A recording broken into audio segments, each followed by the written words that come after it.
Hello everyone, and I welcome you all to Guru Mantra classes. Welcome to the next chapter of your condensation. यहाँ पे हम condensation से related जितने भी topics हैं वो सारी चीज़ें देखेंगे. So without wasting time let's quickly start with the topic. देखिए, कंडेंसेशन सिंपली एक ऐसा प्रोसेस है जिसमें वाटर वेपर्स जो है ना, वेपर यानी कि गैशियस फॉर्म में जो वाटर प्रेजेंट है वो वाटर के ड्रॉपलेट्स में कन्वर्ट हो जाता है. Simple and easy explanation. क्या हो रहा है कि वाटर वेपर जो है वो वाटर ड्रॉपलेट्स में कन्वर्ट हो रहा है and that process is termed as condensation. Clear? अब देखिए, कंडेंसेशन का ऑपोजिट जो है वो है इवेपोरेशन, क्योंकि यहां पे क्या हो रहा है, पानी जो है भाप बन के ऊपर जा रही है. तो what is evaporation? Evaporation is nothing but water converting into water vapour. ठीक है, तो वाटर लिक्विड फॉर्म में है, जब वो गैस के फॉर्म में चेंज हो जा रहा है by the process of evaporation it is termed as evaporation. और जब गैस के फॉर्म में वाटर है और वो लिक्विड फॉर्म में चेंज हो जा रहा है उसको कंडेंसेशन कह रहे हैं. Opposite process. ठीक है, अब देखिए, जो वाटर वेपर के अंदर यानी जो वाटर वेपर यानी गैस है उसके अंदर जो हीट प्रेजेंट होगी, जितनी हीट वो पोजेस करता होगा वो वाटर वेपर, उसको हम कहते हैं लेटेंट हीट ऑफ इवेपोरेशन. यानी लेटेंट मतलब कि जो हिडन चीजें होती है. तो लेटेंट हीट मतलब क्या हुआ, जो हिडन हीट है इस वाटर वेपर के अंदर. ठीक है, तो जो भी हीट एक वाटर वेपर पोजेस कर रहा है उसको हम क्या कह रहे हैं, लेटेंट हीट ऑफ इवेपोरेशन. बात समझ में आ गई? ये लेटेंट हीट ऑफ इवेपोरेशन है क्या? वाटर को वाटर वेपर बनाने के लिए जितनी हीट की रिक्वायरमेंट होती है उसको हम कहते हैं लेटेंट हीट ऑफ इवेपोरेशन. गर्मी होगी तभी तो हीट बढ़ेगा, तभी तो पानी भाप बन गया ना. तो वही चीज है. अब देखिए, इवेपोरेशन में हीट क्या हो रहा है, अब्जॉर्ब हो रहा है. ठीक है, कंडेंसेशन में वही हीट क्या हो रहा है, रिलीज हो रहा है. ये जो हीट रिलीज होता है ना इसको हम कहते हैं लेटेंट हीट ऑफ कंडेंसेशन. जैसे हमने देखा लेटेंट हीट ऑफ इवेपोरेशन होता है, उसी तरीके से जो हीट रिलीज हो रही है इस हीट को हम कहेंगे लेटेंट हीट ऑफ कंडेंसेशन. बात समझ में आ गई? लगभग 1 ग्राम ऑफ वाटर वेपर जो है ना वो 600 कैलोरीज ऑफ हीट को रिलीज करता है. ये एक ऐसी फैक्ट डाल दिया है बीच में मैंने, ध्यान रखना हो तो रख सकते हैं. अब देखिए, हीट रिलीज क्यों होता है, इसके पीछे कुछ कारण है. जो एयर सराउंडिंग है वाटर वेपर के, ये वाटर वेपर है. ठीक है, इसके आसपास की जो हवा है वो ठंडी होनी शुरू हो जाती है. ठीक है, तो ये जो हीट है वो सराउंडिंग में ट्रांसफर होता है और जो वाटर वेपर है वो ड्रॉपलेट्स में कन्वर्ट होता है. फिर से एक बार बता रही हूं, ध्यान से सुनिएगा.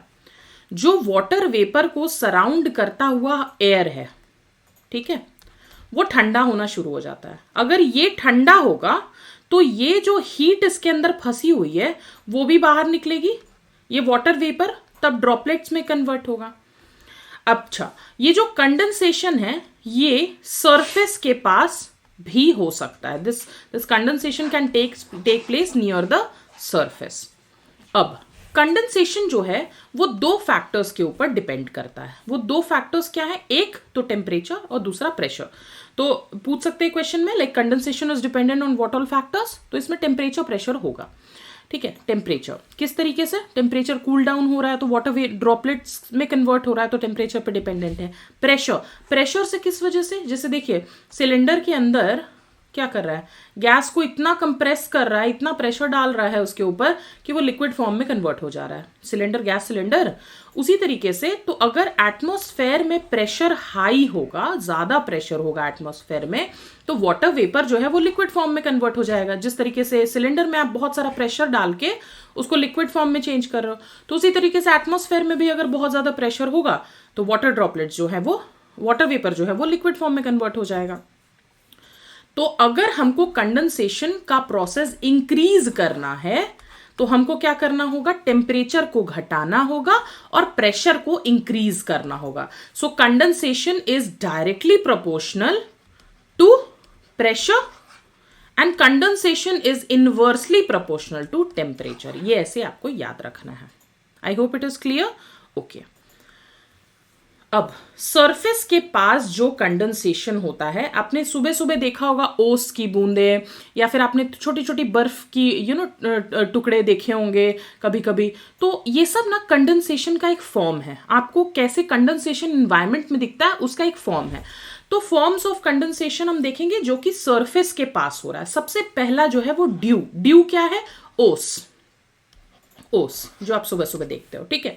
अब जैसे इसमें क्या हो रहा है, वाटर वेपर जो है वो वाटर ड्रॉपलेट्स में सरफेस के पास कन्वर्ट हो जा रहा है। वाटर वेपर जो गैसियस फॉर्म था वो कोल्ड सरफेस के कांटेक्ट में आता है, और जैसे ही वो कोल्ड सरफेस के कांटेक्ट में आता है वो भी ठंडा हो जाता है और वाटर ड्रॉपलेट्स में कन्वर्ट हो जाता है, यानी latent heat of condensation release हो जा रहा है। बात समझ में आ रही है? लेटेंट हीट ऑफ कंडेंसेशन में हीट ही तो रिलीज हो रही है ना। तो क्या हो रहा है, वो जो वाटर वेपर है वो ड्रॉपलेट्स में कन्वर्ट हो जा रहा है। कहाँ पे? सरफेस पे। तो उसको हम ड्यू पॉइंट कहते हैं, ठीक है।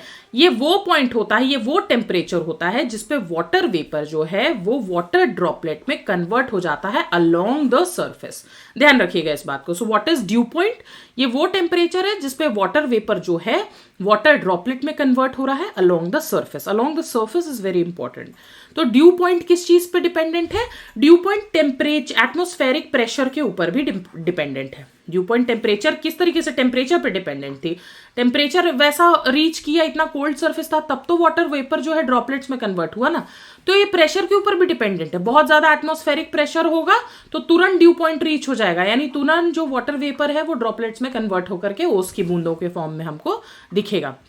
कैसे दिखती है ओस की बूंदें? मैं आपको पिक्चर के थ्रू दिखा रही हूँ। तो कुछ इस तरीके से आपको ओस की बूंदें घास पे सुबह सुबह देखने को मिलती है, ठीक है। तो ये आपका ड्यू है।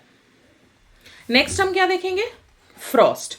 ये भी एक टाइप का कंडेंसेशन है जो हमको देखने को मिलता है। फ्रॉस्ट में क्या हो रहा है, सरफेस पे आपकी आइस के क्रिस्टल्स एक्यूमुलेट हो जा रहे हैं, ठीक है। ये हम जनरली विंटर टाइम्स में देखते हैं, और वो भी कोल्डर एरियाज यानी पोलर एरियाज में हमको ज्यादा देखने को मिलता है। पोलर एरियाज में वैसे ही ठंड है, ऊपर से विंटर का टाइम है। इतनी ज्यादा ठंड में क्या हो रहा है, आपका जो क्रिस्टल्स है, जो वाटर वेपर है, वो एक तरह से डायरेक्टली आइस फॉर्म में कन्वर्ट हो जा रहा है। मतलब पानी में कन्वर्ट होने से पहले ही वो क्या हो जा रहा है, आइस फॉर्म में कन्वर्ट हो जा रहा है, ठीक है। तो जब due point is less than the freezing point, मतलब ड्यू पॉइंट फ्रीजिंग पॉइंट से भी कम है, तो वाटर वेपर क्विकली क्या होगा, आइस क्रिस्टल्स में कन्वर्ट हो जाएगा। बात समझ में आ रही है? तो ड्यू पॉइंट रीच करने के बाद तो हम लिक्विड फॉर्म में पानी को देखते हैं, यानी कि आपने अभी जो ओस की बूंदें देखी। लेकिन अगर ये ड्यू पॉइंट फ्रीजिंग पॉइंट से भी सोचिए कम है तो क्या होगा, डायरेक्टली आइस क्रिस्टल्स में कन्वर्ट हो जाएंगे। तो due point is less than freezing point, तब क्या हो रहा है, आपको फ्रॉस्ट देखने को मिल रहा है। फ्रॉस्ट कैसा दिखता है, लेट्स सी। ये देखिए कुछ इस तरीके से आपको फ्रॉस्ट देखने को मिलता है, यानी कि आइस के क्रिस्टल्स के फॉर्म पे ये कोई प्लांट है, इसके ऊपर आइस क्रिस्टल्स आ गए हैं। एक और इमेज दिखाती हूँ आपको। कुछ इस तरीके से आपको फ्रॉस्ट देखने को मिलेगा, ठीक है। देख रहे हो किस तरीके से आइस क्रिस्टल्स हो रखे हैं, तो ये फ्रॉस्ट है। तो आपने कंडेंसेशन के कौन कौन से फॉर्म्स देखे? एक आपने ड्यू देखा, दूसरा आपने फ्रॉस्ट देखा, ठीक है। अब देखिए कंडेंसेशन जब लोअर एटमॉस्फेयर पे टेक प्लेस कर रहा है तो फॉग जैसे कंडीशंस भी हमको मिल रहा है। और फॉग क्यों होता है, मैंने आपको लास्ट लेक्चर में बताया था, जब टेम्परेचर इन्वर्जन होता है। टेम्परेचर इन्वर्जन यानी नॉर्मल कंडीशंस में क्या होता है, यहाँ पे आपका वार्म एयर होता है नीचे सरफेस पे, उसके ऊपर कोल्ड एयर होता है या कूल एयर होता है, ठीक है। लेकिन अब नॉर्मल कंडीशंस में क्या होगा, ये वार्म एयर ऊपर चली जाएगी, नीचे कोल्ड एयर की परत होगी और ऊपर वार्म एयर। दिल्ली वगैरह में बहुत देखने को मिलता है। तो इससे फॉग लाइक कंडीशंस क्रिएट होगी। इसी में डस्ट, मिस्ट और ये सब स्मोक वगैरह डाल दोगे तो ये स्मॉग हो जाएगा, ठीक है।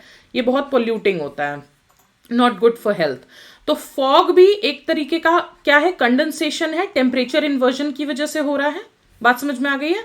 And it is static and dense, मतलब एक जगह पे थम जाता है और डेंस होता है। जब तक टेम्परेचर बढ़ता नहीं है, सूरज की किरणें अच्छे से आ नहीं जाती है, तब तक क्या होता है, एकदम डेंस होता है, कुछ विजिबिलिटी भी एकदम खत्म हो जाती है। तो मैं आपको फॉग का भी पिक्चर दिखा देती हूँ एक बार। तो ये देखिए ये फॉग है, ठीक है, कितना खूबसूरत दिख रहा है। लेकिन यही अगर मैं आपको स्मॉग दिखाऊं तो आपको नफरत हो जाएगी फॉग से। Let me just show you.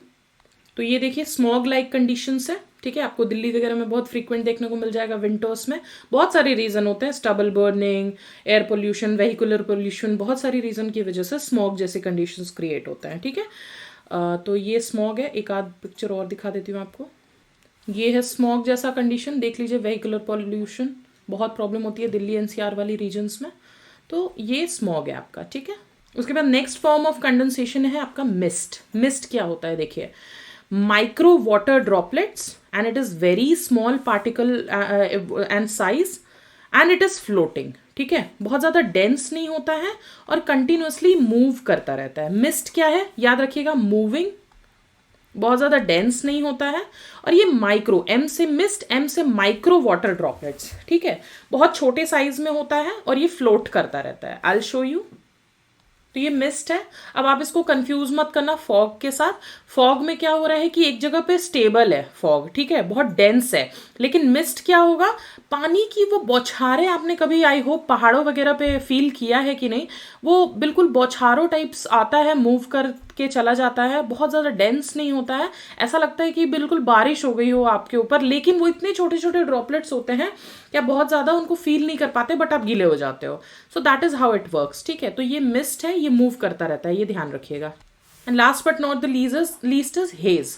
Hedge क्या है, बहुत ज़्यादा डेंस नहीं है कंपेयर टू फॉग। देखिए फॉग सबसे ज़्यादा डेंस है, मिस्ट बहुत कम है, ठीक है, टाइनी पार्टिकल्स हैं। और ये हेज भी बहुत ज़्यादा डेंस नहीं है कंपेयर टू फॉग। इसमें क्या होता है कि dust plus micro water particle, जैसे मिस्ट में क्या था, माइक्रो वाटर पार्टिकल्स थे ना, इसमें डस्ट और मिला दीजिए, प्लस ये स्टैटिक होता है। मिस्ट क्या होता है, मूव करता रहता है, लेकिन हेज मूव नहीं करता है, ये स्टैटिक होता है फॉग की तरह, कम डेंस होता है फॉग से, लेकिन इसमें डस्ट और वाटर पार्टिकल्स, वही जो मिस्ट वाले थे उसको ऐड कर दीजिए। Smog is very dense, smoke plus dense fog. Hedge में टेम्परेचर इन्वर्जन जरूरी नहीं है, ठीक है, लेकिन आपके फॉग में टेम्परेचर इन्वर्जन का होना जरूरी है। तो ये चीज है। इनमें से कोई भी रेनफॉल नहीं लेकर के आता है, ठीक है। इनमें से कोई भी, जो मैंने आपको कंडेंसेशन के फॉर्म्स बताए ना, इनमें से किसी भी चीज की वजह से रेनफॉल नहीं होती है। If there is clouds, heat is not lost, ठीक है। अगर क्लाउड्स हैं तो जो टेरेस्ट्रियल हीट है वो लॉस्ट नहीं होगी, जाएगी नहीं, क्योंकि क्लाउड्स की वजह से वो यहीं रुक जाएगी। लोअर पार्ट जो है वो वार्म रहेगा, इसलिए कोई कंडेंसेशन भी नहीं हो पाएगा, क्योंकि लोअर पार्ट वार्म है। और क्लाउडी एरियाज में no dew in mountainous areas. तो अगर माउंटेनियस एरिया है, क्लाउड का है, तो किसी तरीके का ड्यू भी आपको नहीं देखने को मिलेगा। तो ये बात ध्यान रखिएगा। क्लाउड, क्लियर स्काई में क्या हो रहा है, कोई क्लाउड नहीं है, तो हीट इजिली एस्केप हो पाएगा, तो टेम्परेचर जो सरफेस का होगा वो कोल्ड होगा और उसकी वजह से रेनफॉल अकर हो जाएगा, ठीक है। तो क्लियर स्काई जैसे कंडीशंस में रेनफॉल का अकर होना लाजमी है। बट अगर कोई क्लाउड नहीं है, ठीक है, बट अगर क्लाउड है तो क्लाउड से हीट जो है वो बाहर नहीं निकल पाएगी, तो किसी भी तरीके का रेनफॉल नहीं हो पाएगा, ठीक है। ये कंडीशन आपको विंटर्स में देखने को मिलेगी और ये क्लियर स्काई वाला आपको रेनफॉल लाने के कंडीशन में दिखेगा, ठीक है। तो आई होप आपको समझ में आ रहा है। और हेज का पिक्चर मैं आपको दिखा देती हूँ एक बार। तो ये हेज है, ठीक है। आप देखिए फॉग से कम डेंस है, लेकिन इसमें स्मोक वगैरह सब मिला हुआ है, तो this is your haze. With this we come to the end of the chapter. यहाँ पे हम not chapter exactly but topic, और नेक्स्ट टॉपिक हमारा प्रेसिपिटेशन है जो हम नेक्स्ट लेक्चर में देखेंगे। तब तक के लिए स्टे ट्यून्ड। और अगर किसी तरीके का कोई पीडीएफ या मैसेज किसी भी तरीके से भेजना चाह रहे हैं, हमसे कांटेक्ट करना चाह रहे हैं, सो गुरु मंत्रा 247 पे जा करके हमें टेलीग्राम पे पिंग कीजिए। लेक्चर अच्छा लगा हो तो hit the like button. Channel को सब्सक्राइब नहीं किया तो सब्सक्राइब करके बेल आइकन प्रेस करना ना भूले for regular updates. Thank you so much guys, keep preparing and bye bye now.